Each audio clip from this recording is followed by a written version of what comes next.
m'appelle Jean-Xavier Émourgeon, j'ai 32 ans, je suis originaire de Besançon. Voilà, donc moi je m'appelle Olivier Laporte, je suis né à Saint-Étienne, je suis venu à Lyon pour faire des études d'ingénieur. Je suis diacre de l'Emmanuel pour le diocèse de Lyon. Je m'appelle Rémi Clovis Kentega, je viens du pays des hommes intègres, pour dire le Burkina Faso, et je suis religieux assomptionniste. Je m'appelle Timothée Besson, j'ai 30 ans, je suis diacre et je me prépare à être ordonné prêtre le 27 juin.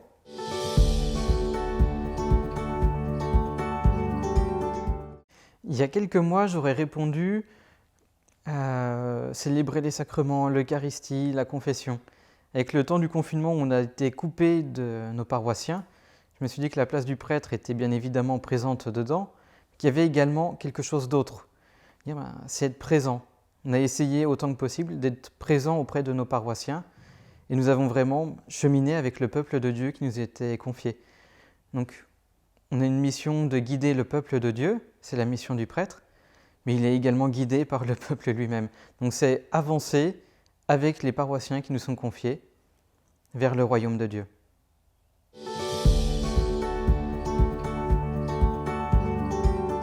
Alors c'est vrai que moi j'avais jamais pensé être prêtre quand j'étais petit, et donc quand je travaillais à Grenoble au CEA, j'étais plutôt heureux, je vivais ma vie avec mes amis, mon travail, même la foi qui était présente à ce moment-là. Et la question de savoir si j'étais appelé à être prêtre a surgi avec quelques rencontres, et puis notamment dans la prière après. Alors au début, je me suis bien marré, j'ai pris ça pour une blague. Après, j'ai eu peur, je peux dire. Et finalement, j'ai pris la question un peu à bras-le-corps, je me suis vraiment penché dessus en me mettant à l'écoute de Dieu. Et après un an, un petit peu de travail intérieur, ma réponse c'était de dire, mais écoute, Seigneur Jésus, être prêtre, en fait, je vois pas très bien ce que ça veut dire concrètement, à part célébrer la messe. Mais toi, je te connais et j'ai confiance en toi. Alors si tu me dis par là-bas, je t'invite à y aller, j'y vais.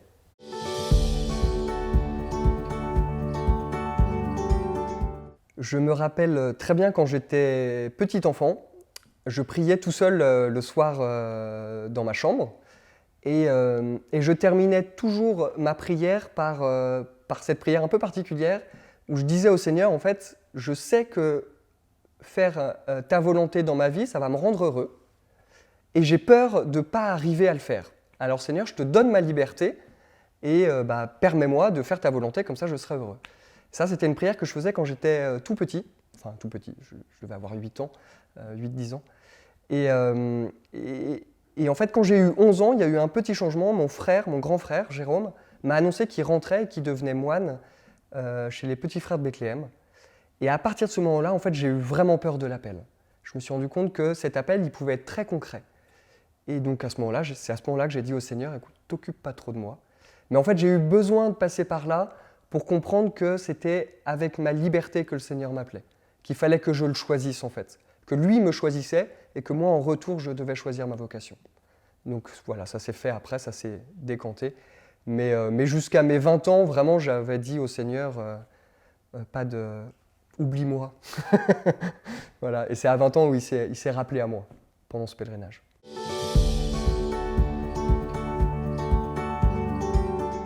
Je dirais, pour qu'ils aient la vie et la vie en abondance. En fait, aujourd'hui, je trouve que la plupart d'entre nous, nous sommes des survivants plus que des véritables vivants. On est assoiffé d'une vie qu'on n'arrive pas à combler et à rassasier, alors on se sert de tout ce qui nous entoure, que ce soit dans la consommation effectivement de la planète, mais même dans les relations humaines, dans les entreprises. Il y a énormément de luttes, de pauvreté humaine, de blessures qu'on se fait les uns les autres parce qu'on a soif de vivre. Et cette promesse de Jésus qui nous dit « Je suis venu pour vous donner la vie et la vie en abondance », c'est pour moi ce qui permettrait à l'homme enfin de pouvoir se donner et prendre soin. On a besoin d'abord de recevoir de Dieu pour pouvoir prendre soin de ce qui nous entoure et en particulier de toutes ces questions d'écologie et d'humanité.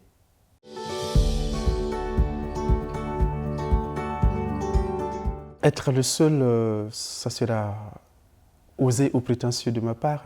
Je me dis que c'est une mission qu'on reçoit et cette mission, on le vit avec des laïcs. Donc, et vivre cela avec des laïcs, cela m'a fait penser au passage de Saint-Augustin dans les Confessions. Nous sommes tendus vers toi, nous sommes en tension vers toi, et notre cœur est sans repos tant qu'il ne demeure en toi. Nous, prêtres tendus vers Dieu, nous sommes en chemin vers. Les laïcs aussi sont en chemin vers. Donc il y a une réciprocité, nous allons vers Dieu, et que être accompagné afin de pouvoir vraiment vivre cette réalité dans la mission, telle est la réalité de notre vie de prêtre, avec et pour les laïcs, un chemin vers Dieu pour cette mission, beau, belle et agréable.